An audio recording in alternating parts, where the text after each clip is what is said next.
So once again, someone requested me to review another pasta, and since this one is very short, I'm more than happy to make this video. This whole concept is actually pretty believable. I mean, it isn't too hard to extend a video and add horror sound effects in the background. By my guess, this bumper was made in Flash or Photoshop, so anyone can re-edit it for other uses. I also like how it explains why the original bumper was used in the first place before it was taken down. Granted, the video itself isn't actually too scary, it more focuses on the sound effects being used in the background of the extended video. By now, I realize that the short video is real, but not the extended one though. To be fair, this pasta is pretty fair at best, but also nothing short of creative. You guys all know that Adult Swim sign-off bumper, the Dawn is your enemy. There's a reason they don't show it anymore. The last day the bumper was used as a sign-off, instead of a normal running time of 9 seconds, it ran for an extended period of time until the automated surfaces were overtaken by manual option. We all know the sound that shook our childhoods. The resonating metal, the rumbles, the sound of metal scraping against metal.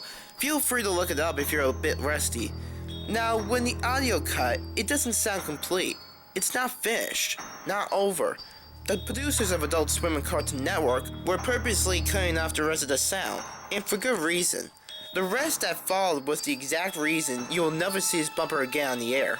Once again, it supposedly only ran for about 9 seconds, and this is a rough transcript of the usual audio. Resonating metal, followed by a rumble, followed by scrapping metal, another rumble, and bumper. So what could be put together with that? Nothing rings a bell, right? Exactly. This pod they used is made effectively to scare off children that have still tuned into Adult Swim. It even gives adults goosebumps because it's that good. It closely rivaled with the Hammer clanks in the William Street production card in Nightmare Fuel.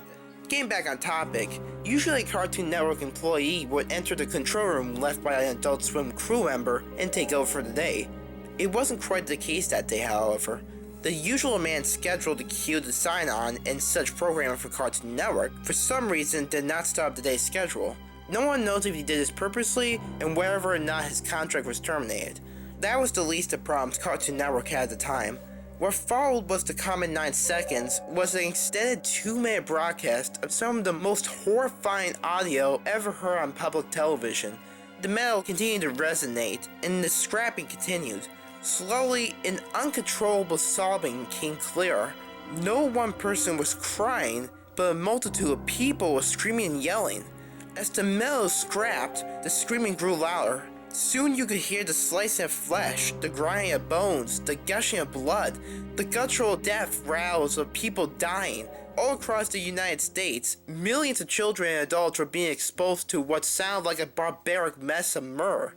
People were calling in all across the country, crying or screaming or begging for it to be turned off. Something kept their eyes attached to the screen and kept them listening to the broadcast. People assumed that the control room was finally got into and the bumper shut down, and a traumatic experience no one could undoubtedly forget. In the last few minutes, as the resonating metal grew to an unbearable volume, the channel showed the peaking sun winking at the viewer, and the channel cut to bars and tones. How was Cartoon Network going to cover this up? No one knows its exact tactic to this day. Multiple theories have been thought of, ranging from a preemptive cease and desist to possible news articles to subliminal viewer hypnosis over the following weeks. While all public evidence does not officially exist, Cartoon Network officials do acknowledge a hijacking of the channel's frequency on the day, but go into no further detail. All late morning bumps, including the Dawn is your enemy, were replaced with the corresponding ones from the 1:30 time slot. Word is, however, that somewhere hidden in an Onion site is a recording of the bump played that morning. The question asked among the few that remember this is how Cartoon Network got the audio in the first place.